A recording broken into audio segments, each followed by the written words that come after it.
Hello everyone और स्वागत है आपका आज के करंट अफेयर्स पॉडकास्ट में। आज डेट है अप्रैल 1, 2026। मैं हूं जिया, स्कॉ क्लेवर से आपकी करंट अफेयर्स एक्सपर्ट। और मैं हूं विराट, आपका भी एक्सपर्ट और दोस्त। दोस्तों, हम आपके लिए लेकर आते हैं daily banking premium current affairs, वो भी सीधे स्कोर क्लेवर के पीडीएफ से। बिल्कुल, और आपको पता ही होगा कि स्कॉ क्लेवर का कंटेंट कितना कंसाइज और एग्जाम ओरिएंटेड होता है। इसमें सिर्फ वही इन्फॉर्मेशन होती है जो एग्जाम्स के लिए जरूरी है, फिर भी ये बाकी टॉप सोर्सेज से कहीं बेहतर परफॉर्म करता है। सही कहा। अभी रीसेंट बैंक एग्जाम्स में ही देख लो, स्कोर क्लेवर ने एग्जाम्स के लगभग 80% क्वेश्चंस कवर किए हैं। हमारे full time experts daily newspapers को एनालाइज करके इतना क्रिस्प कंटेंट बनाते हैं कि ये बाकी सोर्सेज से 5 गुना कम होता है, लेकिन परफॉर्मेंस में सबको पीछे छोड़ देता है। एग्जैक्टली। एग्जाम्पल के लिए रीसेंट SBI PO 2025 एग्जाम में स्कॉ क्लेवर ने अफेयर्स क्लाउड जैसे टॉप सोर्स के कंपैरिजन में 4 क्वेश्चन ज्यादा कवर किए थे। तो अगर आप भी अपना टाइम बचाना चाहते हैं और स्कोर बढ़ाना चाहते हैं तो हमारा PDF स्कोर क्लेवर के टेलीग्राम चैनल से डाउनलोड कर सकते हैं। लिंक डिस्क्रिप्शन में है। चलिए फिर बिना किसी देरी के आज की न्यूज शुरू करते हैं। नेशनल न्यूज से स्टार्ट करते हैं। यूनियन मिनिस्टर अश्विनी वैष्णव ने इंडियन रेलवेज को मॉडर्नाइज करने के लिए रिफॉर्म एक्सप्रेस इनिशिएटिव के अंडर 5 नए रिफॉर्म्स लॉन्च किए हैं। हाँ, और इन 5 नए रिफॉर्म्स को मिलाकर 2026 के लिए अप्रूव्ड रिफॉर्म्स का टोटल नंबर 9 हो गया है। ये रिफॉर्म्स बेसिकली कार्गो, कंस्ट्रक्शन और पैसेंजर सर्विसेज को बेहतर बनाने के लिए हैं। बिल्कुल। कार्गो में सॉल्ट ट्रांसपोर्टेशन के लिए स्पेशली डिजाइन किए गए स्टेनलेस स्टील कंटेनर्स लाए गए हैं। इनमें टॉप लोडिंग और हाइड्रोलिक डिस्चार्ज सिस्टम है, जिससे वैगन में जंग नहीं लगेगा और नुकसान भी कम होगा। और ऑटोमोबाइल ट्रांसपोर्टेशन में भी बदलाव हुआ है।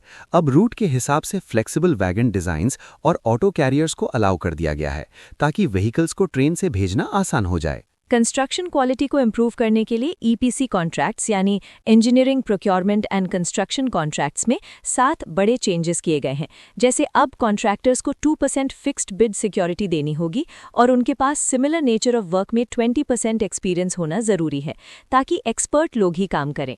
पैसेंजर टिकट्स को लेकर भी बहुत बढ़िया रिफॉर्म्स आए हैं। टिकट कैंसिलेशन के रूल्स रिवाइज हुए हैं।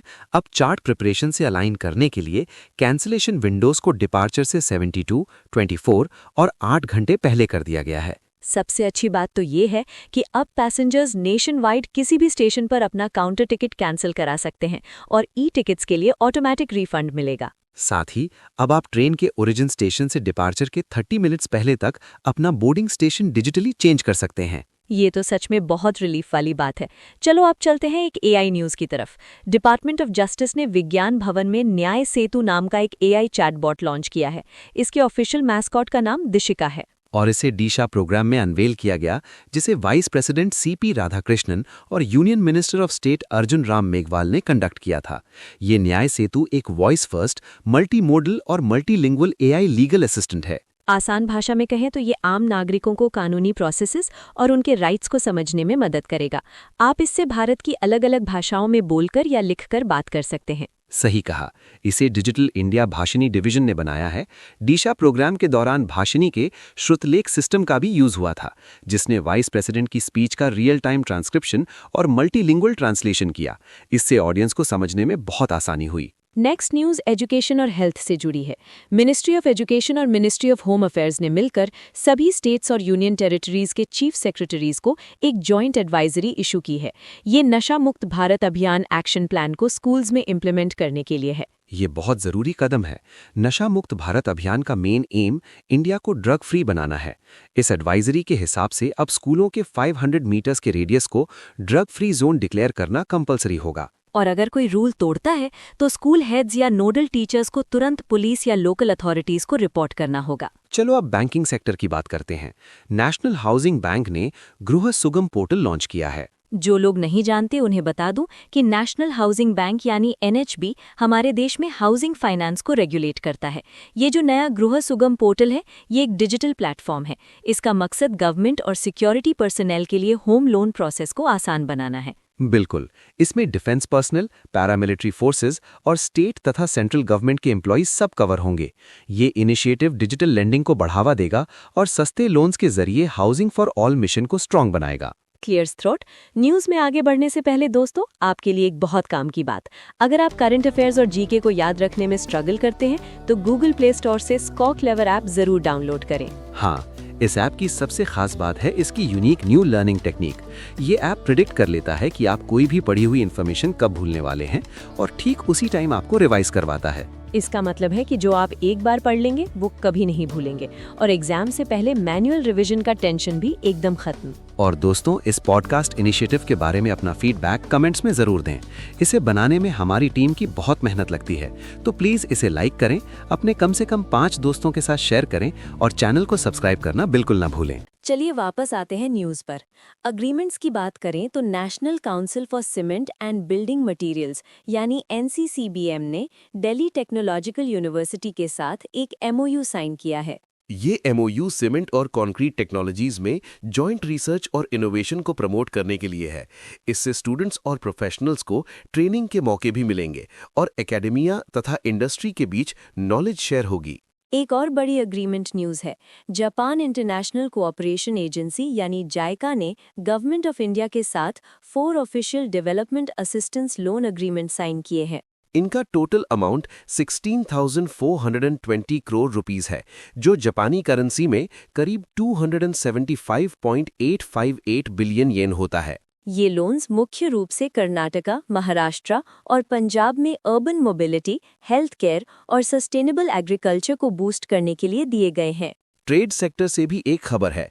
Cochin chamber of commerce and industry ने Latvian chamber of commerce and industry के साथ एक MOU साइन किया है। ये इंडिया और यूरोपियन देश लाटविया के बीच ट्रेड और इकोनॉमिक कोऑपरेशन बढ़ाने के लिए है।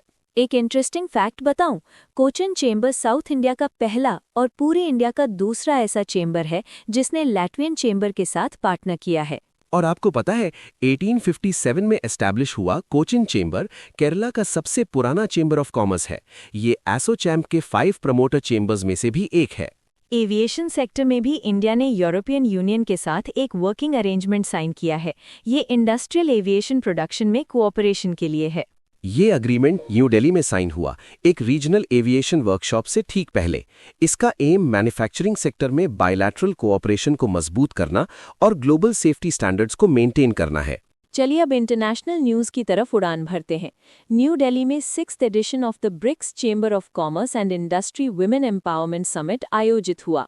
हाँ, इस समिट को ब्रिक्स CCIWE वर्टिकल ने ऑर्गेनाइज किया था और ब्रिक्स विमेन बिजनेस अलायंस का सपोर्ट भी था। ब्रिक्स तो आप जानते ही होंगे, ब्राजील, रशिया, इंडिया, चाइना और साउथ अफ्रीका का ग्रुप है। इस समिट की थीम काफी इंस्पायरिंग थी, women in innovation, science, leadership, innovation and entrepreneurship, जिसे शॉर्ट में वाइज कहते हैं। Inspiring change, shaping tomorrow. इस इवेंट में मीनाक्षी लेखी जी ने मिशन शक्ति सैट को अनवेल किया और veteran Indian actress Shabana Azmi को BRICS CCIWE trailblazer living legend award मिला उनके इंडियन सिनेमा में 50 शानदार सालों के लिए। डिफेंस सेक्टर से भी आज बहुत सी अपडेट्स हैं। इंडियन एयरफोर्स ने वायु बाण नाम का ड्रोन प्रोजेक्ट लॉन्च किया है। वायु बाण का मतलब है एयर एरो। ये देश का पहला indigenous helicopter launched drone project है। इसे एयर लॉन्च्ड इफेक्ट्स प्रोग्राम के अंडर डेवलप किया गया है। इसकी खास बात यह है कि इन्हें अपाचे जैसे हेलीकॉप्टर से उड़ते हुए लॉन्च किया जा सकता है। हाँ, और लॉन्च होने के बाद ये ड्रोन्स हवा में ही खुल जाते हैं और एक्टिवेट हो जाते हैं। ये सर्वेलेंस का काम भी कर सकते हैं और छोटे वॉरहेड के साथ प्रिसिजन गाइडेड कामिकाजी ड्रोन्स की तरह भी काम कर सकते हैं। कामिकाजी ड्रोन्स का मतलब वो ड्रोन्स होते हैं जो खुद टारगेट से टकराकर ब्लास्ट हो जाते हैं। एक और डिफेंस न्यूज है, इंडियन नेवी को मालवान नाम का anti submarine warfare shallow water craft मिल गया है। ये 8 ऐसे क्राफ्ट्स की सीरीज में दूसरा है, जिसे कोचिन शिपयार्ड लिमिटेड ने बनाया है। इसमें 80% से ज्यादा इंडिजिनस यानी स्वदेशी कंटेंट है। ये 80 मीटर लंबा है और इसका डिस्प्लेसमेंट 1100 टन्स है। इसका नाम महाराष्ट्र के एक हिस्टोरिक कोस्टल टाउन मालवान पर रखा गया है। ये पुराने INS मालवान की लेगेसी को भी आगे बढ़ा रहा है, जो 2003 तक इंडियन नेवी में अपनी सर्विस दे चुका है। मिनिस्ट्री ऑफ डिफेंस ने भी एक बड़ा डील साइन किया है। उन्होंने भारत इलेक्ट्रॉनिक्स लिमिटेड के साथ 1950 करोड़ रुपीस का कॉन्ट्रैक्ट किया है, जिसके तहत इंडियन एयरफोर्स के लिए 2 माउंटेन रेडार्स खरीदे जाएंगे। ये रेडार्स पूरी तरह से DRDO की ERDE लैब में डिजाइन और डेवलप हुए हैं और इन्हें by Indian, indigenously designed, developed and manufactured category के अंडर बनाया जाएगा। नेवी को एक और शिप भी डिलीवर हुआ है, संशोधक, जो यार्ड 3028 है। ये फाइनल सर्वे वेसल लार्ज शिप है। इसे कोलकाता की garden reach ship builders and engineers limited ने बनाया है। इस शिप का डिस्प्लेसमेंट 3400 टन्स है और लेंथ 110 मीटर्स है। इसमें state of the art hydrographic equipment लगे हैं और इसमें भी 80% से ज्यादा इंडिजिनस यानी स्वदेशी कंटेंट है। इस क्लास के बाकी 3 शिप्स INS सांध्यायक, INS निर्देशक और INS इक्षक हैं।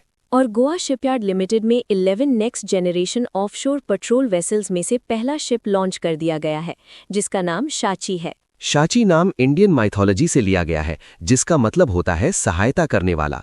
इन शिप्स का कंस्ट्रक्शन GSL गोवा और GRSE कोलकाता दोनों शिपयार्ड्स में एक साथ चल रहा है। चलिए अब बिजनेस न्यूज पर आते हैं। टेक महिंद्रा LTD ने IIT बॉम्बे के साथ एक MOU साइन किया है। ये मुंबई की जिम्नाजिया बिल्डिंग का 3D डिजिटल ट्विन डेवलप करने के लिए है। डिजिटल ट्विन सुनकर शायद कुछ लोगों को लगे कि ये कोई जुड़वा भाई की बात हो रही है। दोस्तों, डिजिटल ट्विन किसी रियल फिजिकल ऑब्जेक्ट का एक वर्चुअल रेप्लिका या 3D मॉडल होता है। बिल्कुल सही समझाया। ये model real time data use करता है, जिससे आप असली बिल्डिंग या सिस्टम को बिना छुए वर्चुअली मॉनिटर और एनालाइज कर सकते हैं। ये स्मार्ट कैंपस इनोवेशन का एक पायलट प्रोजेक्ट है। टेक महिंद्रा के MD और CEO मोहित जोशी हैं और इसका हेडक्वार्टर पुणे में है। इसे 1986 में एस्टैब्लिश किया गया था। स्पोर्ट्स की दुनिया से आज 2 रिटायरमेंट की खबरें हैं। Indian men's hockey forward Gurjant Singh ने इंटरनेशनल हॉकी से रिटायरमेंट अनाउंस कर दिया है। उन्होंने ये अनाउंसमेंट न्यू दिल्ली में 8th hockey India annual awards के दौरान की। गुरजंत को 2021 में अर्जुना अवार्ड भी मिला था। उन्होंने देश के लिए बहुत अच्छा खेला है। दूसरी रिटायरमेंट न्यूज बैडमिंटन से है। स्पेन की 32 ईयर ओल्ड कैरोलिना मरीन ने प्रोफेशनल बैडमिंटन से संन्यास ले लिया है।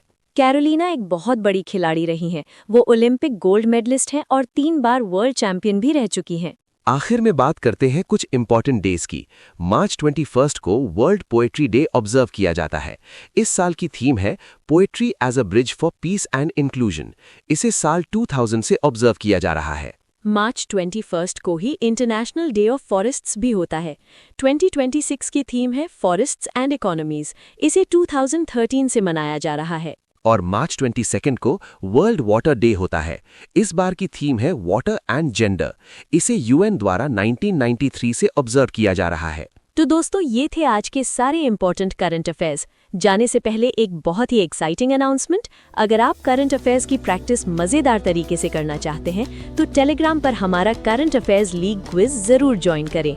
बिल्कुल, आप इसे करंट अफेयर्स का IPL मान सकते हैं। ये क्विज रोज रात 8 बजे होता है, जहां उसी दिन के करंट अफेयर्स पूछे जाते हैं।